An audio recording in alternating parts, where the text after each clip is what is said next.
கிறிஸ்துவுக்குள் அன்பான கர்த்தருடைய பிள்ளைகளே, உங்கள் யாவரையும் ஆண்டவராகிய இயேசு கிறிஸ்துவின் ஈடு இணையற்ற பரிசுத்த நாமத்தினால் ஆசீர்வதிக்கின்றேன், வாழ்த்துகின்றேன். கர்த்தர் தாமே இந்த நாளில் நீங்கள் எதிர்பார்க்கிற நன்மைகள் யாவையும் பாரத்திலிருந்து உங்களுக்கு அருளச் செய்து நீங்கள் இம்மையில் சுகித்திருக்கவும் மறுமையில் நிலைவாழ்வை சுதந்திரித்துக் கொள்ள அனுகிரகம் செய்வாராக. அன்பிற்குரியவர்களே, வாரம் ஒரு மிஷனரி என்கிற தலைப்பில் இந்த வாரம் நாம் பார்க்க இருக்கிற மிஷனரியின் பெயர் லுத்தர் ரைஸ். இவருடைய காலம் 1783 முதல் 1836 முடிய. இவருடைய நாடு மசசூசெட்ஸ். இவருடைய தரிசன பூமி அமெரிக்கா. லுத்தர் ரைஸ் இவருக்கு சொந்தமாக வீடு கிடையாது, திருமணம் செய்து கொள்ளவில்லை. சுவிசேஷ சுற்றுப்பயணங்களிலேயே தன் காலங்களை செலவிட்டார். கிறிஸ்தவ இயக்கங்களை இணைக்கும் முக்கியமான பாலமாக விளங்கினார் இவர். 1783 ஆண்டு பிறந்த இவர் 1805 ஆண்டு கிறிஸ்துவின் அன்பால் ஆட்கொள்ளப்பட்டார். அடோனிராம் ஜட்சன் 1812 ஆண்டு இந்தியாவிற்கு பயணம் வந்தார். அந்த வருடமே அமெரிக்காவிற்கு திரும்பினார். திருச்சபையாக சுற்றுப்பயணம் செய்த மிஷனரி பணிகளின் முக்கியத்துவத்தை மிகவும் ஆழமாக வலியுறுத்தி பேசினார். திருச்சபைகள் மிஷனரி பணியில் மிகுந்த ஆர்வம் காட்டின.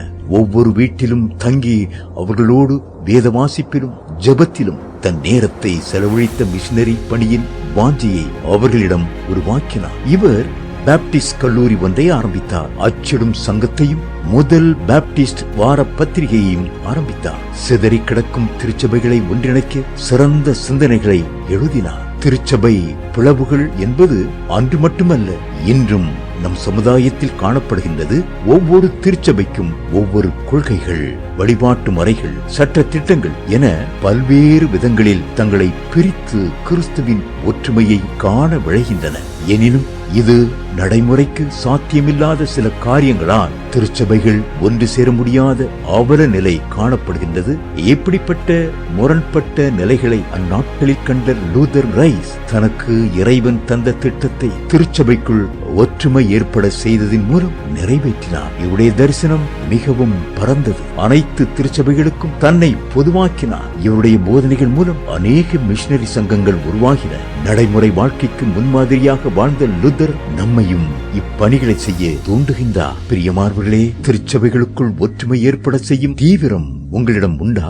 மனிதன் தனக்கு மேல் பூச்சி பூசிக்கொள்கிறான், ஆனால் அவனுடைய இருதயத்தை மென்மையாக்க தேவனால் மாத்திரமே கூடும். பிரியமானவர்களே, ஒற்றுமை வேண்டும். இந்த லுத்தர் ரைஸ் திருச்சபைகளை எல்லாம் ஒன்றிணைக்கும் முயற்சியில் தன் வாழ்நாள் முழுவதும் ஈடுபட்டு அதில் வெற்றியையும் பெற்றிருக்கிறார். காலா காலமாய் கிறிஸ்துவின் அன்பை அறிவிப்பதிலே பல பிளவுகள், பிரிவுகள், கோட்பாடுகள், சடங்காச்சாரங்கள், சட்ட திட்டங்கள் என்று சபைகள் பிரிந்து கிடக்கின்றன. இது கிறிஸ்துவுக்கு உகந்ததா என்று கேட்டால் நிச்சயமாகவே இல்லவே இல்லை. தனக்குத்தானே பிரிந்திருக்கிற எந்த ஒரு ராஜ்யமானாலும் அது விழுந்து போகும். ஆம், கிறிஸ்துவை அறிவிப்பதிலே நாம் பிளவுபட்டு காணப்படுவோம் என்றால் நாம் இலக்கை அடைவது சாத்தியமில்லாத காரியம் ஒன்று. பிரிவினை என்பது மாம்சத்தின் கிரியை. பிளவை ஏற்படுத்த கர்த்தர் ஒருபோதும் அனுமதிப்பதே இல்லை. பிரியமானவர்களே, இன்று நீங்கள் திருச்சபை பிளவுபடுவதற்கு காரணமாய் இருக்கின்றீர்களா? திருச்சபை ஒன்றுபடுவதற்கு காரணமாய் இருக்கின்றீர்களா? ஒற்றுமை என்ற வார்த்தை கசப்பு மருந்தாக திருச்சபைக்கு மாறிவிட்டது. ஒற்றுமை என்ற வார்த்தை குடும்பத்திற்கு விஷமாக மாறிவிட்டது. ஒற்றுமை என்பது சமுதாயத்திற்கு ஒத்துப்போகாத வார்த்தை என்றாகிவிட்டது. பிரியமானவர்களே, ஒற்றுமைதான் கிறிஸ்துவின் சட்டை. ஆம், விட்டுக் கொடுத்தால் வாழ்க்கையில் வெற்றி பெற்று விடலாம், ஒற்றுமையாக வாழ்ந்து விடலாம். என்று நமது திருச்சபைகளின் ஒற்றுமையை சிதைப்பது எது? ஆணவம், வைராக்கியம், பெருமை, நான் என்கிற எண்ணம். தன்னை உயர்த்தி காட்டுவதற்கு, பிரபலப்படுத்தி காட்டுவதற்கான முயற்சிகள் தான் சபைகளை பிளவுபடுத்தி இருக்கிறது. அன்பிற்குரியவர்களே, தாழ்மை உள்ளவர்களாக கிறிஸ்துவின் அன்பை வெளிப்படுத்துகிறவர்களாக வாழ அழைக்கப்பட்டிருக்கிறோம். பெருமை உள்ளவர்களுக்கு கர்த்தர் எதிர்த்து நிற்கிறார். தாழ்மை உள்ளவர்களுக்கு கர்த்தர் கிருபை அளிக்கின்றார். ஆம், ஒற்றுமையை நிலைநாட்டுவோம். முதலாவது நம் குடும்பத்தில் ஒற்றுமையை நிலைநாட்டுவோம். அடுத்து சபையில் ஒற்றுமையை நிலைநாட்டுவோம். அடுத்து சமுதாயத்தில் ஒற்றுமையை நிலைநாட்டுவோம்.